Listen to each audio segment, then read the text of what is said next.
La policía de Bangladesh dispersa con balas de goma y gases lacrimógenos a los trabajadores de una fábrica textil que protestaban por la muerte de sus compañeros tras el derrumbe de una planta.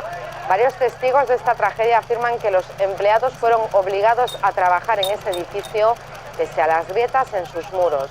Según los últimos datos, la cifra de fallecidos por el colapso del recinto de 8 plantas, donde también se fabricaba ropa para la marca española Mango, superó las 270 personas.